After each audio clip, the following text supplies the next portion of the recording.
Late से दो इंसान हैं, जो नॉन मुस्लिम इंसान है वो एक डॉक्टर है और दूसरी तरफ आगे आपका एक मुस्लिम बंदा, वो झूठ बोलता है, वो जुर्म करता है, रेप करने शुरू कर दिए, मर्डर करने शुरू कर दिए। इस आयत से क्या पता लगता है कि जो डॉक्टर है, जो नॉन मुस्लिम, वो उस क्रिमिनल मुस्लिम से वर्स्ट है। ये मुझे हजम नहीं हो रहा है, मतलब मुझे थैंक यू मुफ्ती साहब। आपको आवाज आ रही है मेरी? जी बिल्कुल आ रही है और अच्छी आ रही है। जी प्रसिद्ध जी। जी मुफ्ती साहब, धन्यवाद मुझे स्ट्रीम में लाने के लिए। मुफ्ती साहब, जैसे मैंने पिछली बार कहा था कि मैं कुरान मजीद का मैं पढ़ाई कर रहा हूँ और वक्त से वक्त मेरी जो समझ है वो आप जैसे आलिम की वजह से थोड़ी बढ़ती चली जा रही है, उसका आपका बहुत बहुत शुक्रिया है। बट मुफ्ती साहब, मुझे अभी भी एक अड़चन आ रही है जो मेरे जहन में थी, जो मुझे लगा कि आप ही उसका आंसर कर सकते हैं। तो मुझे कुरान मजीद की एक सूरा है, सूरा बयीना 98, उसकी आयत नंबर 6 पे अगर मैं देखूं तो उसमें मुझे पढ़ने को मिलता है कि those who disbelieved among the people of the scripture and the polytheists will be in the fire of hell, abiding eternally therein. Those are the worst of creatures. तो अब मुझे थोड़ा सा ना मेरे अंदर बहुत सी मतलब प्रश्न आ रहे हैं इस आयत को पढ़ के कि अगर जैसे मैं जिस माहौल में पढ़ा हूँ यहाँ पे, तो हमें तो ये सिखाया गया है कि हमें दूसरों की हेल्प करो, उनके बारे में अच्छा सोचो, उनकी मदद करो। तो अब जैसे अब आपको मैं मिसाल देता हूँ, जैसे लेट्स से दो इंसान हैं, एक मुस्लिम है और एक लेट्स से नॉन मुस्लिम है। जो नॉन मुस्लिम इंसान है वो एक डॉक्टर है और वो एक मुशरिक या लेट्स से एक हिंदू फैमिली में पैदा हुआ।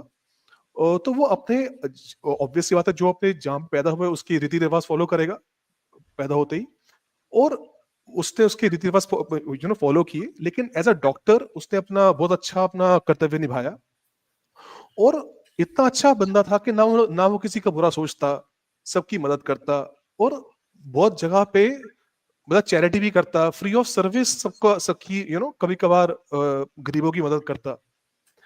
तो ऐसा दूसरों का अच्छा चाहने वाला, सबकी मदद करने वाला और मन में कोई बेईमानी नहीं, एक इंसान ये हो गया नॉन मुस्लिम, और दूसरी तरफ आगे आपका एक मुस्लिम बंदा।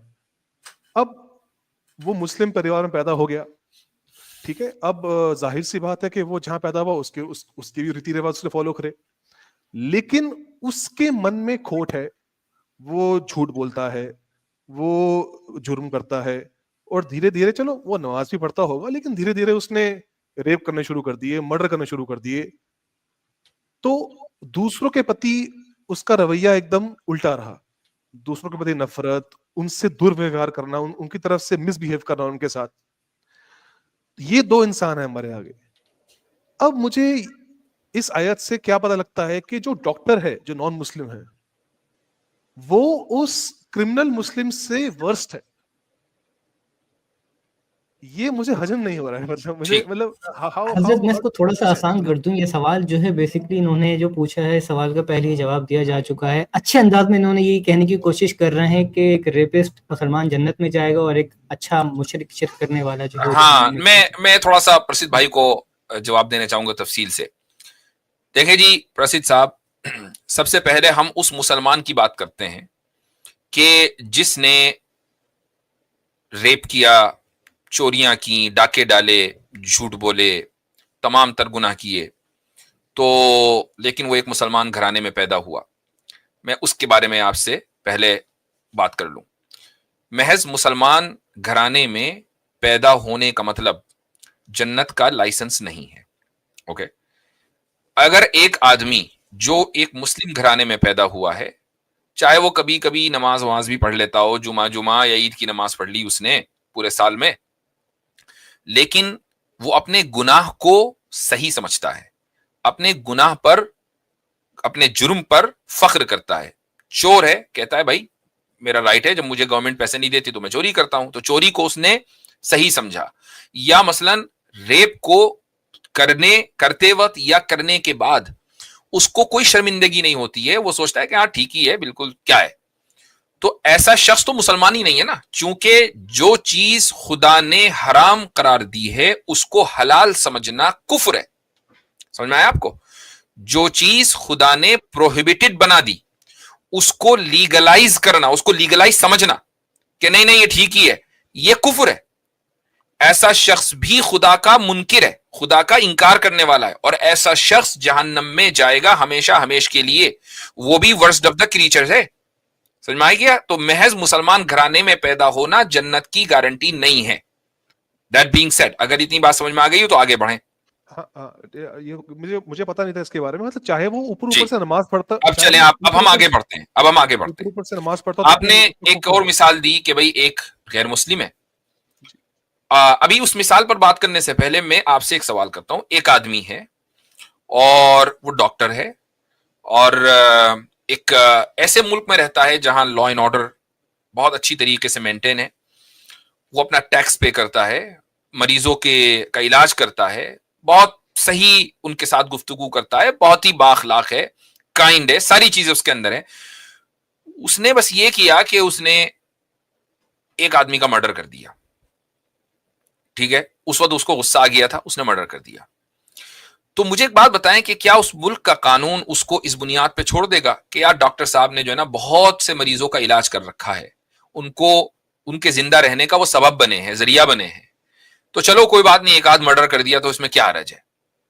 भाई उसको इस बुनियाद पे छोड़ा तो नहीं जाएगा ना? हाँ नहीं, वो तो है ना। मर्डर करना एक बड़ा जुर्म है। या मसलन वो डॉक्टर साहब जो है वो निकले टेररिस्ट, तो जाहिर बात है कि उनके ऊपर जो भी उनको सजा दी जानी चाहिए वो सजा दी जाएगी, चूंकि ये एक बड़ा जुर्म हो गया ना। अगर ये साबित हो जाए तो वो बड़ा जुर्म है। तो अब ये नहीं देखा जाएगा कि वो कितने अच्छे इंसान है। इसी तरीके से इस्लाम जो है ना वो एक पूरा निजाम है। हम ये समझते हैं कि जब हम इस्लामी शरीयत पर बात करते हैं ना तो हम उसको कंपेयर करने लगते हैं किसी मुल्क के कानून से। खुदा का एक दिया हुआ निजाम है, चूंकि ये खुदा की बनाई हुई जमीन है, तो खुदा की बनाई हुई जमीन पर कि जिसको हमने मुल्कों में तकसीम कर लिया, खुदा के मानने वाले खुदा चाहता है कि उसके मानने वाले बसे।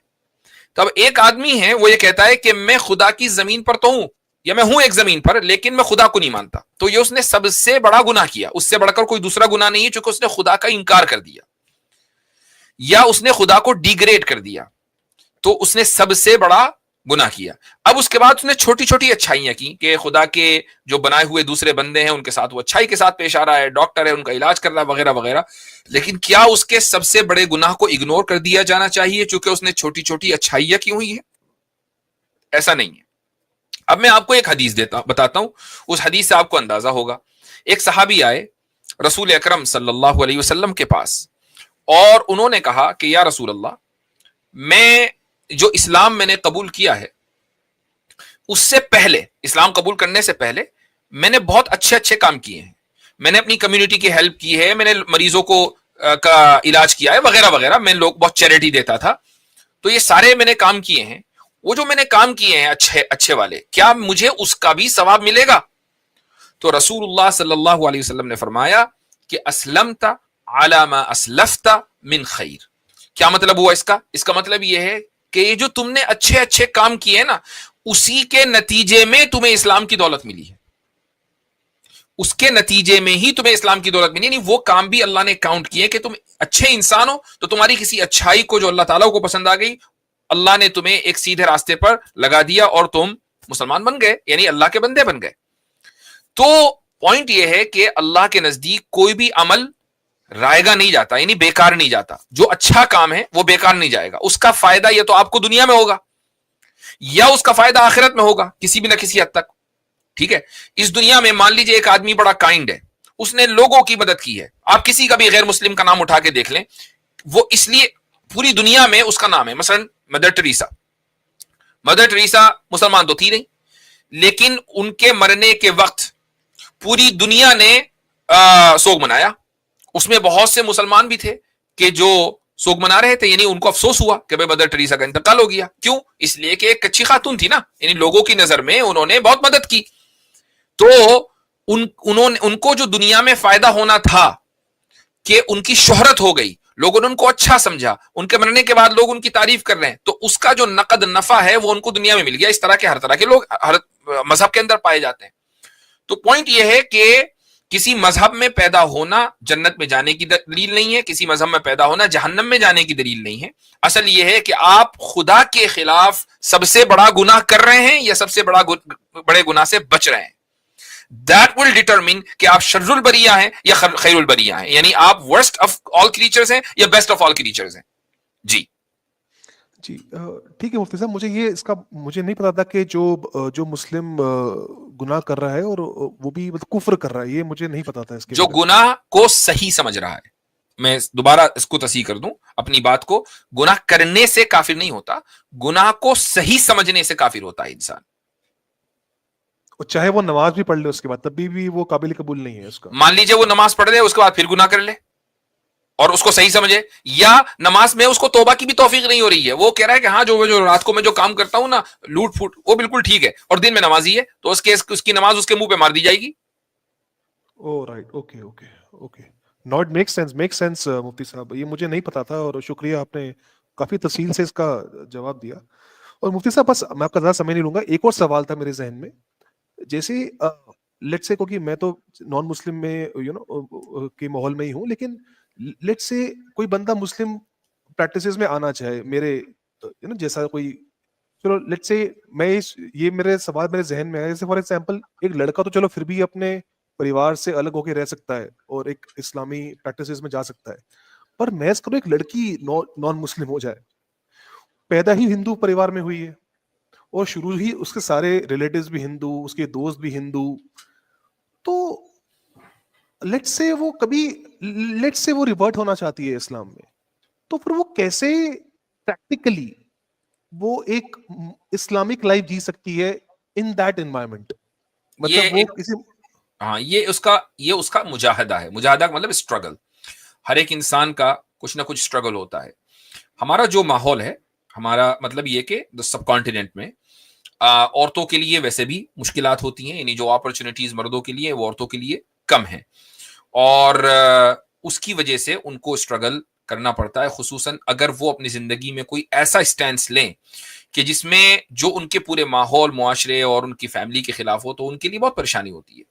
تو ایسے موقع پر یہی کہا جاتا ہے, یعنی جو اسلامی تعلیم ہے وہ کیا ہے کہ بھائی آپ کم سے کم دل سے تو مان لیں کہ ایک خدا ہے اور اسی کی عبادت ہوگی, رسول اکرم صلی اللہ علیہ وسلم اللہ کے آخری رسول ہیں. پریکٹس نہیں کر پا رہی ہے تو کم سے کم یہ کہ خدا کے سامنے یہ ایکسکیوز ہے کہ بھائی وہ پریکٹس نہیں کر پا رہی تھی, اس کی جان کو خطرہ تھا یا جو بھی تھا, واٹ ایور, میں ایکسٹریم کیسز بھی ہوتے ہیں, تو لیکن وہ دل سے اس بات کو مانتی ہے, تو امید ہے کہ اللہ تعالیٰ اس کی مغفرت کرے گا. مطلب چانس ہے اس کی مغفرت کا چانس پورا ہے. بہت بہت شکریہ مفتی صاحب. میرے پاس ایک دو کوشچن اور ہیں لیکن میں ابھی آپ کا سمے نہیں لوں گا, کافی دیر ہو چکی ہے, میں اگلی بار آپ سے کوشش کروں گا اتر لینے کی. Thank you so much. Thank you.